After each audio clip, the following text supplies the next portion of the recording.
राधे राधे दोस्तों, मेरा नाम है यश राय और आप सभी का स्वागत है बैंकर्स कीड़ा में। एमपी का कुछ ऐसा संबंध हो गया है कि अगर हम मध्य प्रदेश का नाम लें और घोटाले का नाम ना उससे जोड़ें तो हमें लगता है कि बहुत ही शर्म की बात होगी। तो हाल ही में एमपी अपेक्स बैंक में भी ऐसा कुछ सामने निकल के आया है जिसके बारे में हम पूरी चर्चा करेंगे। बट मैं इससे पहले कुछ बोलना चाहता हूँ कि एमपी अपेक्स बैंक में किसी भी चीज़ की चर्चा होने से पहले मतलब आई थिंक कि अगर टूरिज़्म की बात करें या फिर किसी भी चीज़ में हम इसको अगर फर्स्ट प्रायोरिटी दें तो सबसे ज़्यादा ये घोटाले के ही नाम में ओपन होता है। ठीक है, अब यहाँ पर अगर हम बात करें, जो आज हम बात करेंगे जिस घोटाले के बारे में जो हाल ही में 13 जनवरी को सामने आया है, एमपी अपेक्स बैंक घोटाला। इस घोटाले ने पूरे राज्य को हिलाकर रख दिया है। बट अगर मान लीजिए किसी को नहीं मालूम है, लिटरली अगर बहुत सारे लोगों को नहीं मालूम होगा जिन्होंने एग्ज़ाम दिया है और जिन्होंने एग्ज़ाम नहीं दिया है, तो आप मेरी वीडियो को इतना ज़्यादा शेयर कीजिए कि 1000-2000 लोगों तक तो ये पहुँचे और जिसने एग्ज़ाम नहीं भी दिया ना उनको भी मालूम चले कि सरकार कभी भी नहीं सुधर सकती। सरकार या फिर मामा किया जाए या फिर किसी यादव किया जाए, सरकार जैसी थी वैसी ही रहेगी। जो धांधली पहले एग्ज़ाम में हो रही थी, जो घोटाले हो रहे थे, वो अभी भी चल ही रहे हैं। उसमें क्या हुआ था, इसमें जो 10 नवंबर को 17 नवंबर को अपनी असिस्टेंट मैनेजर की और कैडर ऑफिसर की यहाँ पर एग्ज़ाम लिया गया था।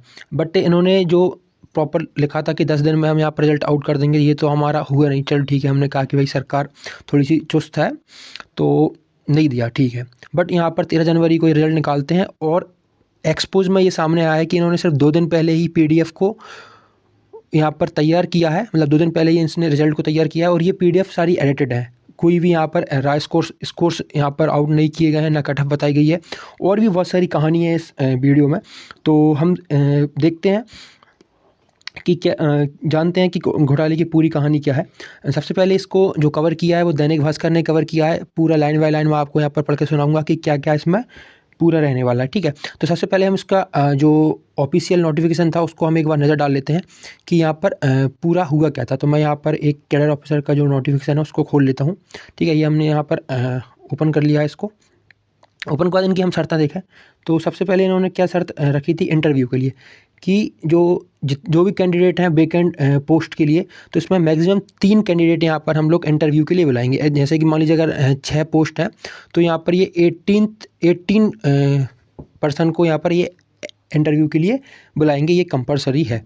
ठीक है, तो अब यहाँ पर क्या हुआ है, अब मैं आपको ये भी दिखा देता हूँ कि जो दैनिक भास्कर हैं हमारे भाई साहब, इन्होंने इसको एक्सपोज किया है कि देखिए एमपी परीक्षा के नंबर नहीं बताए। ठीक है, सीधे इंटरव्यू की मेरिट लिस्ट दे दी, मंत्री के ओएसडी के बेटे। ठीक है, तो हम बात करें एमपी अपेक्स बैंक में जो मुख्य इनके वो हैं, वो माननीय विश्वास सारंग जी हैं।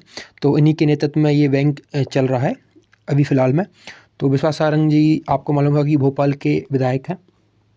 और अब इसमें देखिए आप ये लोग पढ़ सकते हैं।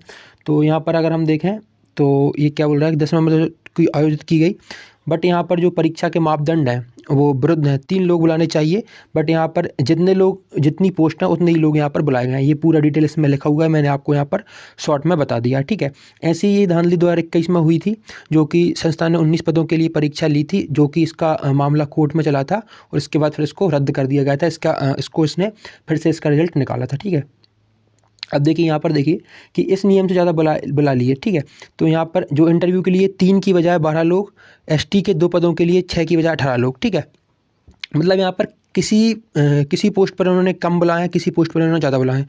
कोई भी इन्होंने जो रूल्स हैं उसको फॉलो नहीं किया है। जैसे कि यहाँ पर 3 पद थे तो 3 के लिए यहाँ पर इनको 9 को बुलाना चाहिए था, लेकिन इन्होंने 12 लोग को बुला लिया।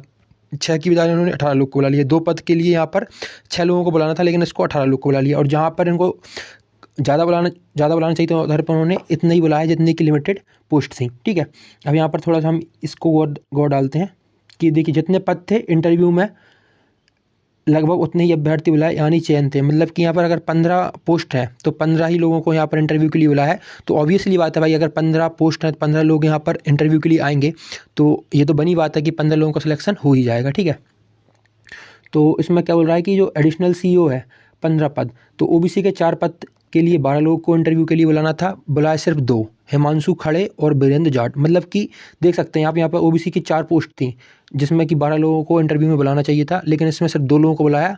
इसमें नाम भी दिया हुआ है हिमांशु खड़े और बीरेंद्र जाट। और जो जनरल रिजर्व वाले हैं, जो 4 पदों के लिए सिर्फ 5 लोग, अजय कुमार, उदित अग्रवाल, नीरज दुरेजा, राघव महेश्वरी एंड नीतेश जिंदल बुलाए। बाकी बुलाना था 12 को, ठीक है।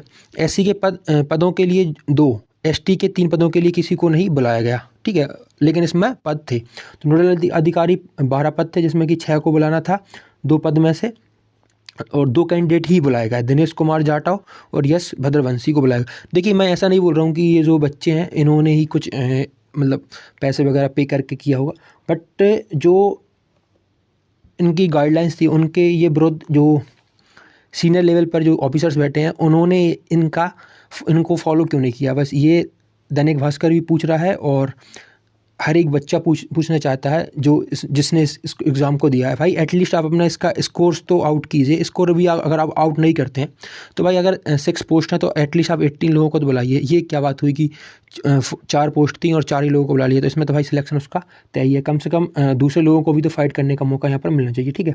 तो ऐसे ही ये यहाँ पर अकाउंट मैनेजर के लिए बोला गया है, अकाउंट मैनेजर एडमिनिस्ट्रेशन और असिस्टेंट प्रोग्राम। तो आप ये सब कुछ पढ़ सकते हैं, और ये अगर आपको चाहिए तो आप इसको क्या बोलते हैं, दैनिक भास्कर के ऐप को डाउनलोड कर लीजिए। मैं इस पूरे ई पेपर की लिंक आपको मेरे व्हाट्सएप पर दे दूंगा, तो जिससे कि आप इसको अच्छे से पढ़ सकते हैं। मैंने तो बस ऐसा ही इन शॉर्ट बता दिया। देखिए, आप एक चीज़ ध्यान दीजिए कि जो हम देखते हैं कि इसमें अगर इनके पास कम नोटिफिकेशन आए थे, अरे क्या हो गया भाई, इसमें इनके पास अगर कम एप्लीकेंट आए थे तो आपको याद होगा कि मैंने इस पर एक वीडियो बनाई थी कि 10 पोस्ट थी, एप्लीकेंट आए 20, ठीक है। इन्होंने क्या बोला था कि 10 गुना एप्लीकेंट आने चाहिए, मतलब 10 पोस्ट के लिए यहाँ पर 100 बच्चे को फॉर्म फिल करना चाहिए, ऐसा ही कुछ बोला था आई थिंक। तो यहाँ पर उन्होंने कुछ पोस्ट कैंसिल कर दी थी, मतलब कि अगर एप्लीकेंट नहीं आ रहे तो आप यहाँ पर पोस्ट कैंसिल कर रहे हैं। बट आपको जो इंटरव्यू में 3x का आपने जो फार्मूला दिया था आप उसको यहाँ पर फॉलो नहीं कर रहे हैं, मतलब कि जितने बच्चे हैं उतने ही आप ले रहे हैं। इसमें आपको 3 गुना इसमें नहीं दिख रहा है। बट जब पोस्ट की बारी आई थी कि इतने लोग हमको चाहिए, उतने लोगों ने एप्लीकेंट नहीं किया है, तो आपने पोस्ट बाकायदा कैंसिल की थी। मैं आपको दिखा देता हूँ कि जो कैंसिल वाली पोस्ट है उसका भी एक अच्छा खासा PDF यहाँ पर देखने को हमको मिला था। भाई क्या हो गया, ये देखिए, हाँ ये वाला। इसमें क्या लिखा था कि कैडर अधिकारियों के 95 पद पर सीधी भर्ती हेतु जारी विज्ञापन के संबंध में, ठीक है। तो यहाँ पर इन्होंने जो पोस्ट कैंसिल की थी वो भी मैं आपको दिखा देता हूँ। पदों के विरुद्ध कुल 15 आवेदन ही प्राप्त होने के से विज्ञात 2 पदों में से एक ही पद पर भर्ती की कार्रवाई की जाएगी। मतलब यहाँ पर बहुत सारी पोस्ट इन्होंने कैंसिल की थी। देखिए, यहाँ पर इन्होंने बोला था कि 10 गुना आवेदन प्राप्त न होने की स्थिति में प्राप्त हुए आवेदन की संख्या के अनुपात में पदों की संख्या को कम कर तदनुसार उतने ही विज्ञापन पद पर लिखित परीक्षा आयोजित किए जा रहे हैं। भाई मुझे ऐसा लगता है कि ये लोग जो बोलते हैं ना कि हम लोग एग्ज़ाम ले रहे हैं, रिटन एग्ज़ाम ले रहे हैं, ये सिर्फ दिखावा होता है इनका। इनको जो रिजल्ट बनाना रहता है वो कुछ और ही बनाना रहता है, इनके हिसाब से ही चलते हैं ये लोग। बस नाम करा दिए एग्ज़ाम के लिए, मतलब नाम के लिए एग्ज़ाम करा दिया कि इतने पदों पर हमने भर्ती निकाली थी, हम भी रिक्रूटमेंट कर रहे हैं। बढ़िया, इनको 1400 रुपये अपन ने पे किए थे, अगर OBC से और जनरल से है कोई तो 1400 रुपये उन्होंने ले लिए। बाकी जो रिजल्ट का है उनका तो भाई ऑलरेडी से ही पहले ही कुछ व्यवस्थित नहीं है। 7 दिन लिख रहे हो, 10 दिन लिख रहे हो आप रिजल्ट का, आप दे रहे हो 2.5 महीने बाद। 2.5 महीने बाद भी अगर आप दे रहे हो तो भाई कम से कम आपने टाइम लिया था, तो कम से कम रिजल्ट को ऐसा बनाते, ट्रांसपेरेंट बनाते कि भाई कोई लोग इस पर सवाल नहीं उठाता। भाई दैनिक भास्कर जैसे लोगों को इसमें आगे आना पड़ रहा है कि आपने रिजल्ट में स्कैम किया है, इसको एक्सपोज किया है। तो स्वाभाविक बात है, चलो खैर कोई नहीं, हम तो स्टूडेंट हैं, कुछ दिन बाद इसको भूल जाएंगे। बट मैं ये चाहता हूँ कि ये जो स्कैम है, जो घोटाले हैं, वो बहुत ज़्यादा बढ़ रहे हैं। MP में ही नहीं, पूरे इंडिया में बढ़ रहे हैं। तो इसका एक ही उपाय है कि भाई आपको गवर्नमेंट से क्वेश्चनिंग करनी पड़ेगी, आपको इसके विरुद्ध आवाज़ उठानी पड़ेगी। तो मैंने ये वीडियो बनाई है, अगर आपको लगता है तो आप इसको थोड़ा सा भी शेयर कीजिए।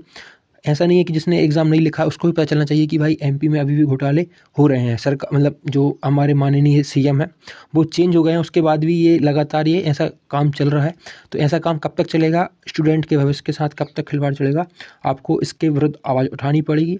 और अगर आपको मेरे व्हाट्सअप से ज्वाइन होना है, जिसको भी PDF वगैरह की रिक्वायरमेंट रहती है, तो आप मेरे व्हाट्सअप को स्कैन करके, इस स्कैनर को स्कैन करके यहाँ पर मुझसे ऐड हो सकते हैं। जब तक के लिए keep watching, keep subscribing, keep living. Radhe Radhe.